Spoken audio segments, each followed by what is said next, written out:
और उत्तर प्रदेश में सर्दी का सितम दिन प्रतिदिन अब बढ़ता जा रहा है। पिछले कुछ दिनों से कोहरे की मोटी परत के कारण यूपी के कई जिलों में धूप नहीं निकली। ऐसे में लोगों को आग का सहारा लेना पड़ रहा है। दोपहर की तुलना में रात के वक्त ज्यादा ठंड देखने को मिल रही है। इस कारण सड़कों पर वाहनों की आवाजाही भी कम हो गई है। मौसम विभाग की माने तो आज प्रदेश में मौसम शुष्क रहने की भी संभावना है। वहीं कई जिलों में घने कोहरे को लेकर चेतावनी भी जारी की गई है। साथ ही कोहरे ने भी रेल, हवाई और सड़क यातायात को बाधित कर दिया है। तो लगातार उत्तर प्रदेश की अगर बात की जाए तो कड़ाके की ठंड से पूरा उत्तर प्रदेश इस दौरान परेशानी का सामना कर रहा है। कपकपाती ठंड की वजह से लोगों का घर से निकलना भी मुहाल हो चुका है। इसके अलावा बात की जाए तो ठंड की वजह से यातायात भी काफी बाधित हुआ है।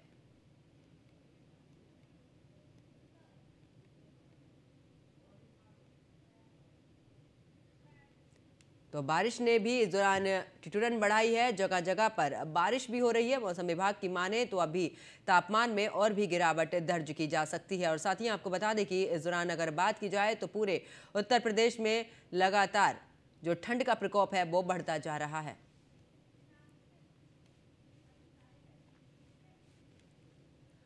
और वहीं बढ़ती ठंड को लेकर जगह जगह से हमारे संवाददाता भी हमारे साथ में जुड़े हैं। हरेंद्र दुबे संवाददाता गोरखपुर से जुड़े हैं, जबकि कृष्णा त्यागी आगरा से मेरे साथ में जुड़े हैं। वहीं अमित मिश्रा पीलीभीत से और रामजी शर्मा कानपुर से मेरे साथ में जुड़े हैं।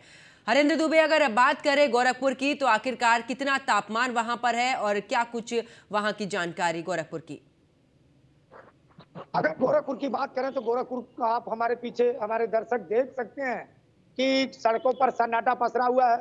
गलन और हल्की हल्की हवाएं ठंडक को बढ़ा रही हैं और लोग ठिठुरन महसूस कर रहे हैं। सड़कों पर वही लोग निकल रहे हैं जिनको खास जरूरी काम है। खासतौर से गलन और ठंडक इधर बीते कई दिनों से बढ़ी हुई है और बढ़ने के कारण लोग आम जनमानस परेशान है। साथ ही साथ गोरखपुर के चाक चौराहे की अगर बात करें तो चाक चौराहों पर जिस तरह से व्यवस्था होनी चाहिए उस तरह से जिला प्रशासन व्यवस्था नहीं किया हुआ है। हमारे साथ कुछ करने के लिए मौजूद है, इनसे बात करेंगे। भाई साहब, किस तरह से ठंडी पड़ रही है और किस तरह से आप लोग ठंडी को मिटा रहे हैं? देखिए, यहाँ पे जो है ठंडी तो बहुत पड़ रही है कि मुख्यमंत्री जी का ये शहर है। यहाँ पे जो है जिला प्रशासन ने बिल्कुल भी व्यवस्था नहीं किया है। यहाँ तक ये देखिए प्रेस क्लब है सामने, यहाँ पे लकड़ी की भी व्यवस्था नहीं है। यहाँ पे बहुत ठंड पड़ रही है। आने जाने वाले लोग कैसे ठंडक मिटा रहे हैं? आने जाने वाले लोगों के लिए बहुत ठंड है। यहाँ पे कैसे आप लोग निकल रहे हैं बाहर? यहाँ पे लोग बहुत मुश्किल से, जिनको बहुत ही जरूरत पड़ रही है वही लोग बाहर यहाँ से निकल रहे हैं। अभी आपने सुना जरूरत है वही घरों से। बिल्कुल हरेंद्र, वापस लौटूंगी आगरा से। कृष्णा त्यागी भी मेरे साथ में जुड़े हैं। कृष्णा, आगरा की बात करें तो आज का तापमान क्या है और वहां के किस तरीके से प्रशासन ने इस दौरान इंतजाम किए हुए हैं? पंकज, मैं आपको बता दूं, आगरा प्रशासन की बात सबसे पहले की जाए तो आगरा प्रशासन के कोई भी खास इंतजाम नजर नहीं आए हैं। हमने 2 दिन पहले अभी रियलिटी चेक किया तो रैन बसेरे की हालत ये थी कि रैन बसेरे में जो बिस्तर सजे हुए नजर आ रहे थे, लेकिन वहां पर लोगों की संख्या नहीं थी। जहाँ 15-15 बेड थे वहां पर 2 या 3 लोग बस केवल थे। और कई शेल्टर होम में उनके जो रजिस्टर हमने चेक किए तो रजिस्टर में उनके परिवारों के नाम उसमें अंकित दिखाई दिए। इसके अलावा वहां पर व्यवस्थाओं की बात करें तो जो चादर थी, चादर इतनी गंदी नजर आई, बिल्कुल तस्वीरों को देख के आप अंदाज लगा सकते थे कि वो सालों से नहीं धुली हो, ऐसी तरह की चादर थी।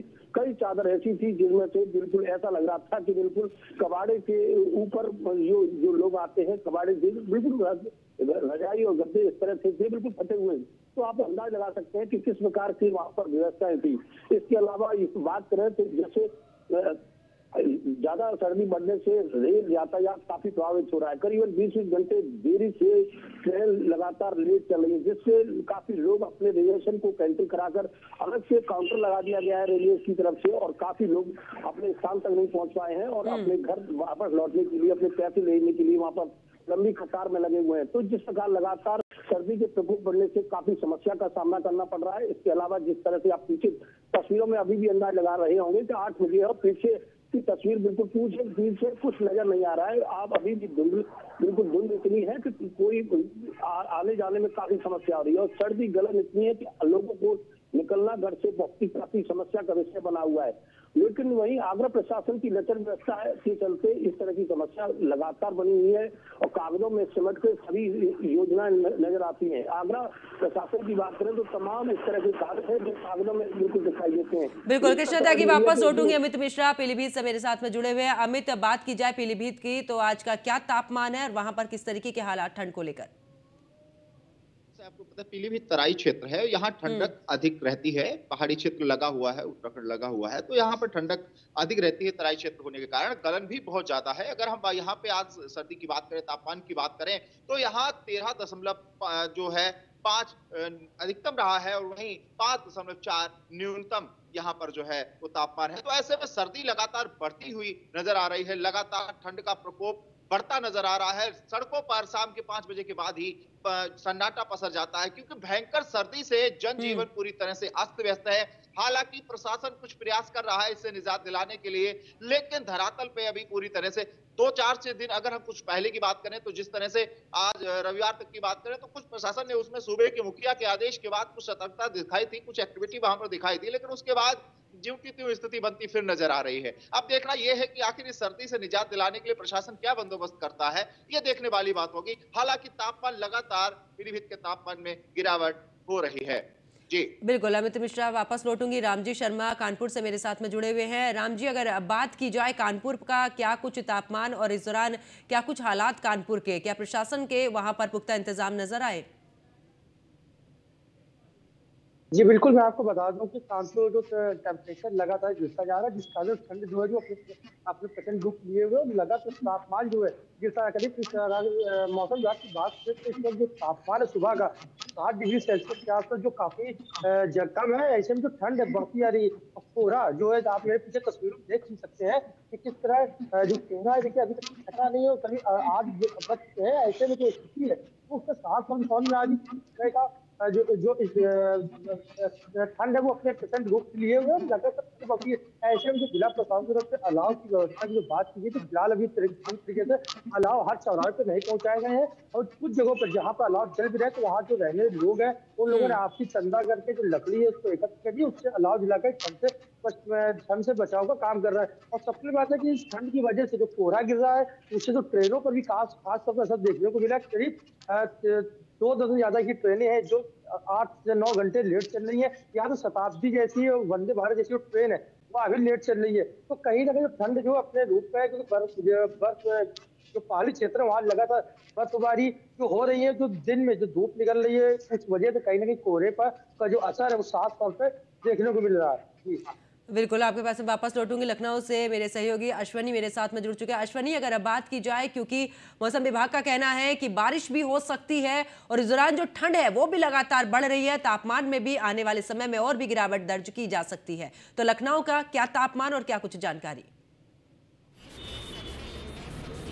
बिल्कुल, लखनऊ की बात करें तो लखनऊ का राजधानी का अब तक का सबसे न्यूनतम तापमान आज है। आज 6 डिग्री सेंटीग्रेड तापमान है, जो पूरी अब तक की जो सर्दी रही उसमें सबसे ज्यादा कम है। साथ ही साथ अगर विजिबिलिटी की बात करें तो आज कहीं ना कहीं दिखाई पड़ रहा असर। हम बिल्कुल लखनऊ के बिल्कुल लखनऊ के मुख्य पॉइंट हजरतगंज के गंज चौराहे पर खड़े हुए हैं और यहाँ पर भी विजिबिलिटी जो है शहर के अंदर बहुत कम है। तो अब सोचिए, जैसे यहाँ से आप 5-7 किलोमीटर दूर निकलेंगे, शहर से जरा सा भी बाहर जाएंगे तो वहां पर विजिबिलिटी, वहां पर कोहरे का क्या सितम होगा।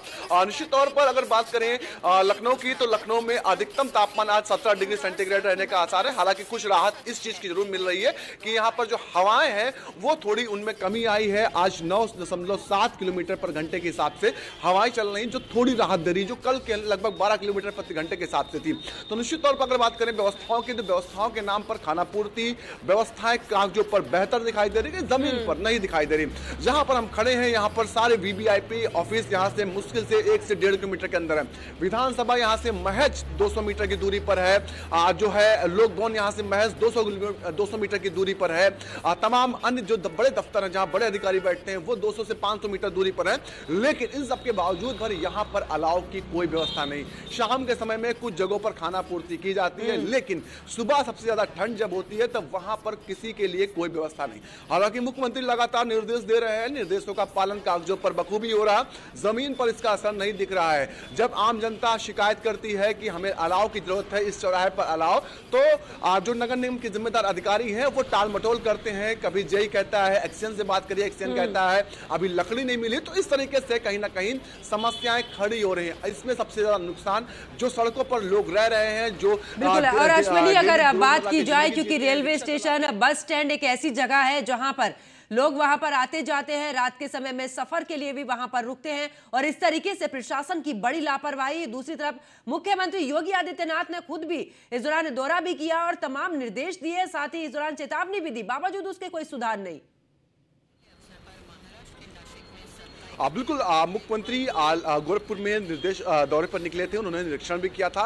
लखनऊ में हालांकि अभी तक निरीक्षण मुख्यमंत्री ने नहीं किया, लेकिन सबसे बड़ा सवाल ये खड़ा होता है, मुख्यमंत्री को वही निरीक्षण कराया जाता है क्योंकि मुख्यमंत्री को खुद नहीं पता होता कि कहां जाना है। अधिकारी जहां बताते हैं, जहां व्यवस्थाएं दुरुस्त कर लेते हैं, मुख्यमंत्री को वहीं ले जाते हैं, बाकायदा वहां सब कुछ बेहतर दिखाते हैं, और कहीं ना कहीं मुख्यमंत्री को गुमराह करने का काम ये अधिकारी करते हैं। जमीनी हकीकत जो इससे बिल्कुल इतर है, लोग परेशान हैं।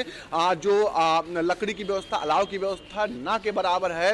लोग अभी भी सड़कों पर सो रहे हैं। हालांकि जिम्मेदारी अलग अलग विभागों को दी गई थी कि लोग सड़कों पर ना सोने पाए, उनको जो है रैन बसेरों तक पहुंचाया जाए, लेकिन सिर्फ और सिर्फ खाना पूर्ति हो रही। हर साल ऐसा होता है, पहली बार नहीं। या पिछले साल देखिए, उससे पहले देखिए, हर साल इस तरीके की तस्वीर लखनऊ या आसपास के जिलों से नजर आती है। जब लखनऊ में व्यवस्थाएं ऐसी हैं, ऐसी दुरुस्त व्यवस्थाएं नहीं हो पा रही, तो निश्चित तौर पर दूसरे जिलों से उम्मीद करना थोड़ा बेईमानी होगा, क्योंकि यहाँ पर सारी व्यवस्थाएं हैं। बिल्कुल हरेंद्र, अगर बात करें, क्योंकि लखनऊ में जिस तरीके से अश्वनी बता रहे हैं कि प्रदेश की राजधानी है, बावजूद वहां पर इतनी अच्छी व्यवस्थाएं नहीं है। गोरखपुर की अगर बात की जाए तो खुद मुख्यमंत्री गए थे निरीक्षण करने के लिए, बावजूद अभी का क्या हालात वहां पर है, क्योंकि हालात तो सुधरते नजर नहीं आ रहे हैं गोरखपुर के। देखिए, जिस तरह से अश्वनी भाई ने बताया कि प्रशासनिक अधिकारी आंख मूंद करके काम कर रहा है, सेम वही यहाँ भी अधिकारियों के रवैये हैं। आपको बताते, मुख्यमंत्री जब आते हैं, आज मुख्यमंत्री का आगमन होगा, आज आने से 2 दिन के पहले अधिकारी कहते हैं कि वीवीआईपी दौरा है, हम क्या करें।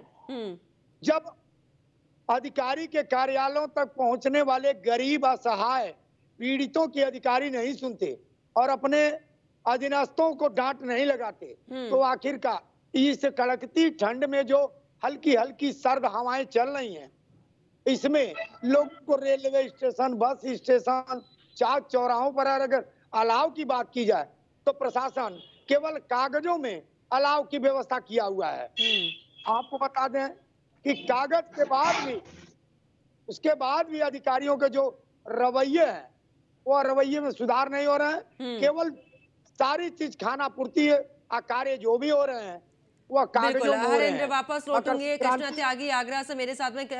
कृष्णा, क्या आगरा के भी हालात ऐसे हैं जैसे बाकी शहरों के हैं? वहां पर भी क्या प्रशासन पूरे तरीके से इस दौरान अपने जो बदसलूकी है, जिस तरीके से वहां पर लोगों का ध्यान नहीं रखा जा रहा है, तो क्या अगर इस दौरान कोई हादसा होता है तो कौन जिम्मेदार होगा? कृष्णा, क्या कुछ जानकारी आगरा से?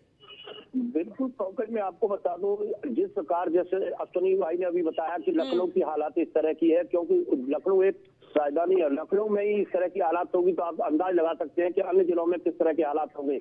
निश्चित तौर से आगरा के जो उच्च स्तर के अधिकारी हैं, कई बार उन लोगों को फोन लगाने के बाद उन लोगों को फोन नहीं उठते, और यहाँ से कई लोगों ने का कहना है कि यदि आगरा के अलावा लखनऊ स्तर के भी अधिकारियों को फोन किया जाता है तो वहाँ के लोगों से भी वहाँ न फोन उठते हैं, न कुछ जवाब आता है। निश्चित तौर से जहाँ मुख्यमंत्री योगी आदित्यनाथ लगातार प्रयास कर रहे हैं कि व्यवस्थाओं को बेहतर किया जाए, और आगरा के रैन बसेरे की हमने रियलिटी चेक किया तो रैन बसेरे में इस तरह के हालात थे कि बिल्कुल रजाई बिल्कुल फटी हुई थी, और वहाँ लोगों की संख्या कम है, यहाँ प्रचार नहीं हुआ है, जिसके चलते काफी समस्याओं का यहाँ पर अंबार दिखाई देता है। लगातार जिस प्रकार जो कागजों में कार्य दिखाई देते हैं, इसमें पूरा काफी सुधार करना पड़ेगा। इसके साथ साथ ही जिससे सरकार की छवि बने, आगरा में तमाम इस तरह के कार्य हैं, केवल कागजों में सिमटते हुए दिखाई देते हैं।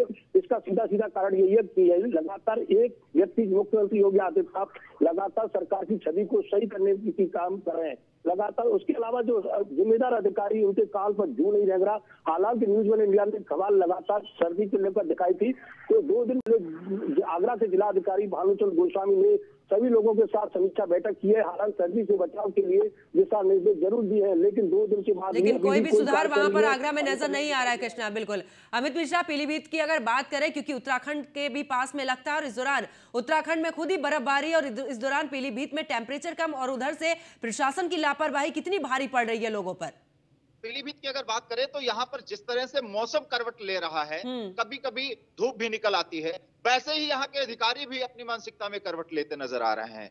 जैसे जैसे वहां सूबे के मुखिया का आदेश होता है, उस आदेश का कुछ दिनों तक, कह सकते हैं 2-4 दिनों तक पालन होता है, उसके बाद फिर स्थिति वैसी हो जाती है। अब समस्या ये खड़ी होती है कि आम जनमानस का सड़कों पर निकलना मुश्किल है, भयंकर सर्दी है। तापमान की अगर बात करें तो 13.5 यहाँ पर अधिकतम है, न्यूनतम 5.4 हो गया है। वहीं अगर हम मौसम वैज्ञानिकों की भी बात करें तो पीलीभीत का जो तापमान है वो अधिकतम 12 और न्यूनतम 4 डिग्री सेल्सियस तक पहुंच सकता है।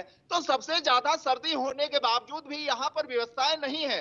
कहीं न कहीं ये सवाल खड़ा होता है, यदि आम जनमानस उच्च अधिकारियों के पास शिकायत करने जाता है तो चूंकि पीलीभीत एक बड़ा एरिया इसका है, तो वहां अगर 50 किलोमीटर 60 किलोमीटर का सफर तय करके अपनी शिकायत लेके जाता है तो आधी समस्या तो उसे, सबसे ज्यादा समस्या तो उसे ठंड से ग्रसित होती है। अधिकारी की शिकायत कर पाना उसके लिए मुश्किल है। लेकिन तमाम जो वादे हैं, सरकार के तमाम जो प्रयास हैं, वो धरातल पे कहीं न कहीं जिस तरह से लागू होना चाहिए प्रशासनिक अधिकारियों के द्वारा, वो कहीं न कहीं दिखाई नहीं दे रहे हैं। सिर्फ जो है खाना पूर्ति कागजों में की जा रही है। जी बिल्कुल। राम जी, कानपुर की अगर बात की जाए, क्योंकि इससे पहले भी देखा था, खुद मुख्यमंत्री योगी आदित्यनाथ ने इस दौरान जिलाधिकारी को भी फटकार लगाई थी। क्या अभी भी हालात वैसे ही बने हुए या कुछ सुधार कानपुर में? सबसे बड़ी बात है कि मुख्यमंत्री योगी आदित्यनाथ लगातार जो जिले के अधिकारी है, डीएमओ चाहे वो नगर आयुक्त, तो उनको लगातार और निर्देशित किया है कि जो खुले आसमान पे जो लोग सो रहे हैं या जो फुटपाथ पे सो रहे हैं उनके लिए अलाव की व्यवस्था करी जाए, इसके साथ ही उनको रहन बसेरा पहुंचाया जाए। लेकिन यहाँ के जिम्मेदार अधिकारी है कानपुर के, वो अपनी जिम्मेदारी को पूरा निर्वाह नहीं कर रहे। तो कारण यही है कि लगातार जो ठंड है वो अपने प्रचंड रूप पर है और जो टेम्परेचर लगातार गिर रहा है, इससे ठंड बढ़ रही है। कोहरे की चादर से दोपहर तक की 10-11 तक की तो कोहरे की चादर ही कानपुर जिले में रहती है। इसके साथ ही जो ठंड है वो लगातार बढ़ रही है, लेकिन जो जिम्मेदार है वो अपने ऑफिस से बाहर भी नहीं निकल रहे हैं। उनको दिख ही नहीं रहा कि किस तरह की ठंड जो है कानपुर में पहले बढ़ी हुई है पूरे उत्तर प्रदेश में, क्योंकि लगातार जो पहाड़ी क्षेत्र है वहाँ पर बर्फबारी हो रही है, उसकी जो ठंड हवाएं है उससे कहीं ना कहीं पूरा उत्तर प्रदेश कांपा हुआ है। तो कानपुर में अगर कानपुर बात करें, जहाँ जिलाधिकारी ने शुरुआती दौर पर निकले और सारी व्यवस्था का जायजा लिया था और उसको कागजों पर आदेश भी किया गया, लेकिन जो आदेश है कंबल वितरण के या अलाव के लकड़ी व्यवस्था पर कुछ कागज से ही सीमित होकर रह गया। जो आम जनमानस तक वो चीज पहुंचनी चाहिए वो पहुंच ही नहीं पा रही है। इसी वजह से लगातार जो ठंड का जो असर है वो देखने को मिल रहा है, लेकिन गरीबों को उससे राहत नहीं मिल पा रही है। और सबसे बड़ी बात है कि ट्रेनें जो लगातार लेट हो रही है, उनके रुकने के यात्री स्टेशन पर रुकते हुए उनके रुकने की व्यवस्था भी बेहतर तरीके से नहीं की गई। यही कारण कि लगातार जो प्लेटफॉर्म पर ही लोगों को रुकने के लिए मजबूर होना पड़ रहा है, उनके लिए किसी को व्यवस्था बनाई गई है उस रुकने के लिए। बिल्कुल, यानी कि साफ तौर पर देखें तो मुख्यमंत्री की तरफ से निर्देश भी दिए जा रहे हैं, लेकिन जमीनी हकीकत की अगर बात की जाए तो जो अधिकारी हैं वो इस दौरान, जो प्रशासन है वो पूरे तरीके से लोगों को इस दौरान परेशान करने में कोई भी कमी नहीं छोड़ रहा है। मेरे साथ आप सभी जुड़े, आप सभी का बहुत बहुत शुक्रिया। तो अगर बात की जाए उत्तर प्रदेश की तो लगातार ठंड बढ़ती जा रही है, लेकिन बावजूद उसके प्रशासन की तरफ से जिन इंतजामों की बात की जाती है वो इंतजाम कहीं पर भी नजर नहीं आ रहे। मेरे साथ फिलहाल इतना ही। आप देखते हैं न्यूज़ वन इंडिया। नमस्कार। Our hearts beat to the city streets. We began to feel the fire.